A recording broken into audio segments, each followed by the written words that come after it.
खरा गरम रे पाटी को किछि न रुचिले भेंडी आलूर एई दुईटी सुआदिया तरकारी बनातु। भात रुटी पखाल केतेबेले सरीजिव आपण माने भी जानि परिबे नाही। बिना पियाज रसुण रे बनेबा किंतु वीडियो शेष रे आपण मानक पाटीरु भी लाळ आसीजिव। रेसिपी पसंद आसिले प्लीज वीडियो को लाइक करंतु, निश्चय गोटे शेयर करंतु। चैनल ले नुआ थिले तळे थिबा ब्लैक कलर सब्सक्राइब बटन रे प्रेस करी चैनल को सब्सक्राइब करंतु। नुआ नुआ वीडियो रो नोटिफिकेशन पाइबा पई बेल आइकन रो ऑल ऑप्शन रे प्रेस करंतु। फेसबुक पेज को भी फॉलो करंतु। जय जगन्नाथ। मु सस्मिता आपण समस्तंको स्वागत करूची सस्मिता स्टार किचन को। आज रो दुईटी तरकारी पई मु 500 ग्राम रो भेंडी नेची। भेंडी को प्रथमे गट्टा धोई छांकुणी रे रखि नेबे। पानी गडी जिबा परे गोटे सफा कपड़ा रे पोछि नेबे। भेंडी रे टिके भी पानी रही गले तरकारी लालुआ हि जिवो। प्रथम तरकारी बनेबा पई 250 ग्राम रो भेंडी नेची। प्रथमे भेंडी रो दुई पट साइड रु अल्प अल्प काटी नबा। मझिरु एमिति तेरछा करी काटी नबा। एमिति काटिले तरकारी रे देखिबा पई सुंदर लागिवो, खाइबा पई मध्ये भल लागिवो। 250 ग्राम भेंडी पई मु गोटे बड़ साइज रो आलू नेची। आलू रो क्वांटिटी आपण आपनक हिसाब रे कम बेसी करी नै परिबे। भेंडी को जेमिति लंबा काटिले आलू को सेमिति लंबा काटिबा। तरकारी रे देखिबा लागि सुंदर लागिवो। आलू को टिके मोटा रखी काटिबा। भेंडी आलू तरकारी रे आलू घांटी जीव नाही। आपण चाहिले आलू को मझिरु दुई खंड करी काटी नै परिबे। आलू काटी सरिबा परे पानी रे रखिबा, आलू कळा पड़िबो नाही। एबे चलंतु रोसई स्टार्ट करिबा। प्रथमे कढ़ई को भल भाबरे गरम करिबा, तापरे गोटे छोट चामच तेल दबा। मु टिके कम तेल देइछि, आपण चाहिले अधिक तेल भी देई परिबे। तेल गरम हे जिबा परे भेंडी को दबा। भेंडी दे सरिबा परे प्रथम रु जमा लूण देबे नाही। लूण देबा मात्रे भेंडी रु पानी बाहरिबो। सेई पानी रे भेंडी लालुआ हे जिवो। भेंडी भाजिबा समय जमा कभर करिवे नाही, भेंडी रो ग्रीन कलर खराब हे जिवो। मीडियम फ्लेम रे भाजिबे। 2 मिनिट पर्यंत भाजिबे। एबे देखंतु भेंडी रे जमा लाळ अंश नाही। भेंडी भाजी रेडी हे गलानी। बाहर को बाहर करि आनिबा। सेई कढ़ई रे आउ 1.5 छोट चामच तेल दबा। आपण चाहिले अधिक तेल भी देई परिबे। तेल गरम हे जिबा परे आधा चामच जीरा, आधा चामच पान मधुरी, आधा चामच रु टिके कम कला जीरा दबा। जदि आपण मानक पाखरे ए सब मसला अलगा अलगा नथिबो आधा छोट चामच पंच फुटण भी दे परिबे। गोटे सुखिला लंका, गोटे कंचा लंका दे दबा। 10-15 टी भृसंग पत्र दबा। भृसंग पत्र निश्चय भाव में देबे।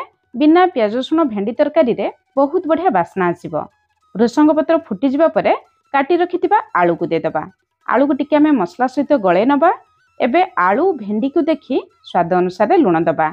आधा छोट चामच हळदी गुंड दबा। जेहेतु आलू को हमें टिके मोटा काटिचे, आलू को सिझिबा पई टिके अधिक समय लागिबो। लूण हळदी गळे सरिबा परे 2 मिनिट लो फ्लेम रे कभर करिबा। 2 मिनिट परे कभर काढी टिके आमे गळे नबा, नहले कढ़ई तळे लागि जिवो। एबे आलू भलो भाबरे सिझि नाही। आउ 2 मिनिट लो फ्लेम रे कभर करिबा। टोटल आमे 4 मिनिट लो फ्लेम रे कभर करथिले। एबे देखंतु आलू हमर 90% पाखापाखी सिझि आसलानी। एई स्टेज रे आधा छोट चामच अदा छेचा दबा। अदा छेचा निहाती देबे, बहुत बढ़िया बास्ना आसीबो। किंतु आलू 90% सिझि जिबा परे देबे। प्रथम रु देबे नाही। अदा तेल रे बेसी भाजी गले अदा पिता लागिबो। अदा को मात्र 30 रु 40 सेकेंड पर्यंत आलू सहित हल्का भाजिबा। तापरे भाजी रखिथिबा भेंडी दबा। भेंडी दे सरिबा परे आधा छोट चामच राग लंका गुंड दबा। गोटे कंचा लंका, गोटे सुखिला लंका भी देइचे। आपण माने जतिके राग खाइबे सेही हिसाब रे लंका गुंड देबे। आधा छोट चामच काश्मीरी लंका गुंड दबा, बहुत बढ़िया कलर आसीबो। आधा छोट चामच जीरा गुंड, आधा छोट चामच धनिया गुंड, आधा छोट चामच रु टिके कम गरम मसला गुंड दबा। ए सब गुंड मसला को आलू भेंडी सहित भल भाबरे गळे नबा। एबे आमे गैस रो फ्लेम पूरा लो रखिबा। 2 मिनिट पर्यंत कभर करिबा, जहा द्वारा सबु मसला आलू भेंडी भितर को चली जिवो। एपटे गोटे छोट पान रे 1.5 बड़ चामच आमे बेसन नबा। गैस रो फ्लेम लो मीडियम रखी बेसन को 2 मिनिट पर्यंत हल्का भाजिबा। बेसन को बेसी पोड़िबे नाही। हल्का हल्का बास्ना आसीबा परे आपण माने बेसन को बाहर करि आनिबे। एबे बेसन भाजी रेडी हो गला, बाहर को बाहर करि आनिबा। 2 मिनिट परे भेंडी रु देखंतु पानी बाहरिची। सेई पानी रे आमे देइथिबा सबु मसला गुंड भेंडी आलू सहित भल भाबरे मिसी जाईची। एबे भेंडी आलू भाजी रेडी हो जाईची। एई भेंडी आलू भजा को टिके चटपटा करिवा पई आमे आधा छोट चामच चाट मसला दबा। आपण माने आधा छोट चामच आमचूर पाउडर भी देई परिबे, नहले फाळे लेंबुर रस भी देई परिबे। जदि लेंबु रस देबे एबे देबे नाही, परे देबे। चाट मसला को भल भाबरे भेंडी आलू सहित गळे नबा। शेषरे आमे भाजी रखिथिबा बेसन दबा। बेसन को प्रथम रु हल्का भाजी नेले बेसन रो कंचा अंश चली जिवो। भेंडी आलू भजा रे खाइबा पई भल लागिवो। जदि आपण माने आगुरु केबे एमिति बनै नाहंती निश्चय थरे बनांतु। एबे देखंतु हमर बेसन दिया भेंडी आलू भजा रेडी हो जाइछि। आपण माने एमिति रे खाइ परिबे, नहले शेष रे गोटे छोट चामच धला राशि देबे। धला राशि जदि थिबो निश्चय थरे दियंतु, देखिबे एई भेंडी आलू भजार टेस्ट पूरा बढ़ी जिवो। धला राशि को भेंडी आलू सहित भल भाबरे गळै नबा। जदि आपण माने चाट मसला बदल रे लेंबू रस देबे, एई स्टेज रे गैस रो फ्लेम बंद करके देबे, नहले लेंबू रस पिता ही जिवो। एबे हम रेडी हो गला बेसन दिया भेंडी आलू भजा। भात रुटी पखाल सबुथिरे खाइबा पई भल लागिबो। देखंतु केते सुंदर देखा जाउची। एबे चलंतु आउ गोटे तरकारी बनेबा। आउ गोटे तरकारी पई मु 250 ग्राम रो भेंडी नेइची। भेंडी को छोट छोट करी काटी नेइची। ता सहित गोटे मीडियम साइज रो आलू। आलू को टिके एमिति पतला काटिबे, तरकारी रे बहुत जल्दी सिझी जिवो। चलंतु तरकारी बनेबा स्टार्ट करिबा। कढ़ई को भल भाबरे गरम करी गोटे बड़ चामच तेल दबा। तेल गरम हो जिबा परे आधा चामच जीरा दबा। आधा चामच रु टिके कम कला जीरा दबा। कला जीरा अल्प देबे, बहुत बढ़िया बास्ना आसीबो। जीरा फुटी जिबा परे आमे काटी रखिथिबा आलू को दबा। आलू दे सरिबा परे जमा लूण दबा नाही, सेमिति 2 मिनिट लो फ्लेम रे कवर करिबा। 2 मिनिट परे आमे कवर काढिबा। आलू को टिके गळे नबा। एबे आलू भल भाबरे सिझी नाही, आउ 2 मिनिट लो फ्लेम रे कवर करिबा। टोटल आमे आलू को 4 मिनिट लो फ्लेम रे कवर कले। एबे देखंतु आलू भाजी के हमर लाल कलर हे आसलानी। ए स्टेज रे आमे काटी रखिथिबा भेंडी दबा। भेंडी दे सरिबा परे जमा लूण दबा नाही। लूण देबा मात्रे भेंडी रु पानी बाहरिबो। सेई पानी रे भेंडी लालुआ हे जिवो। भेंडी लालुआ हे गले तरकारी रे खाइबा पई भल लागिबो नाही। मीडियम फ्लेम रे 2 मिनिट पर्यंत भाजिबा। एबे देखंतु भेंडी रे जमा भी लाल अंश नाही। एत्तिकी भाजी जिबा परे आमे भेंडी आलू को देखि स्वाद अनुसार लूण दबा। आधा छोट चामच हळदी गुंड दबा। लूण दे सरिबा परे भेंडी रु पानी बाहरिबो। सेई पानी रे भेंडी आलू हल्का सिझी जिवो। एबे आमे गैस रो फ्लेम पूरा लो रखी 2 मिनिट पर्यंत भाजी नबा। सेई भितरे तरकारी पई मसला बनेबा। एई मसला को मु गोटे घंटा पूर्वरु बाटिकी रखिथिली। एई मसला होउची बेसर मसला। चालंतु देखिबा एई मसला को मु केमिति बनेइथिली। गोटे छोट चामच हळदिया सरिष दबा। गोटे छोट चामच कला सरिष।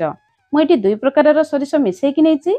आपण चाहिले गोटे प्रकारर सरिष भी नै परिबे, किंतु मिसेइकी नेबे तरकारी रे बहुत बढ़िया टेस्ट आसीबो। गोटे छोट चामच कंचा जीरा दबा। आधा छोट चामच कंचा गोटा धनिया दबा। राग पई मु एठी 2टी सुखिला लंका नेइची। आपण जेतिकी राग खाइबे सेही हिसाब रे लंका देबे। आपण चाहिले ए सब मसला को आधा घंटा पानी रे बतुरै रखि परिबे। जदि न बतुरै थिबे ताहले ग्राइंडर जार रे देबे, जमा पानी देबे नाही। प्रथमे सुखिला ग्राइंड करि आनिबे। प्रथमे सुखिला ग्राइंड कले तापरे पानी दबा परे मसला चिकन भाबरे बाटी जिवो। अल्प लूण अल्प हळदी दे देबा। बेसर मसला बाटिबा समय अल्प लूण हळदी दे बाटिबे। बेसर मसला जमा पिता लागिबो नाही। दरकार मुताबक पानी दे चिकन भाबरे मसला को बाटी आनिबा। एई मसला को आपण माने निश्चय भाबरे तरकारी बनेइबार गोटे घंटा पूर्वरु बाटिकी रखिबे। ताहले एई भेंडी आलू बेसर तरकारी रो टेस्ट बढ़िबो। मसला रेडी हो गला। एपटे आमे भेंडी को भी चेक करिबा। 2 मिनिट भितर देखंतु भेंडी आलू भाजी के पूरा रेडी हो गलानी। एबे गैस रो फ्लेम पूरा लो रखी बाटी रखिथिबा बेसर मसला दबा। सांगे सांग ग्राइंडर जार धोई अल्प पानी दे दबा।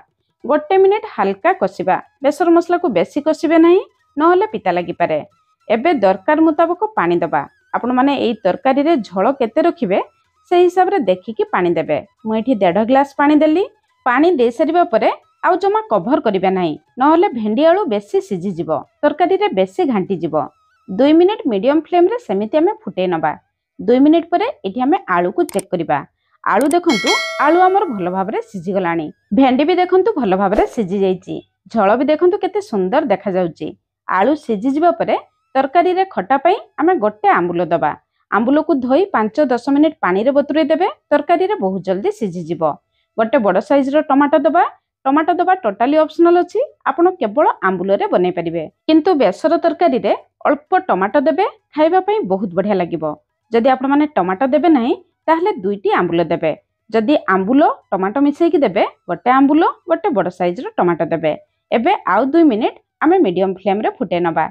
2 मिनिट परे देखंतु सब जिंस भल भाबरे फुटी गलानी। झोल भी बहलिया हे गलानी। एबे एई तरकारी रे आमे टिके छुंको दबा। छुंको पई गोटे चामच तेल गरम करिबा। तेल गरम हे जिबा परे गोटे छोट चामच पंच फुटण दबा। 3टी सुखिला लंका दबा। 15-20टी भृसंग पत्र दबा। गैस रो फ्लेम पूरा लो रखी आपण माने छुंको रे सब जिंस को भाजिबे।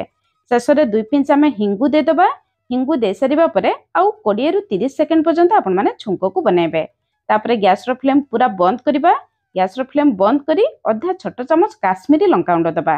काश्मीरी लंका गुंड को तेल रे जमा पड़िबे नाही। काश्मीरी लंका गुंड देले ए बेसर तरकारी रे बहुत बढ़िया कलर आसीबो। एबे गरम छुंक को आनी आमे बेसर तरकारी रे दे दबा।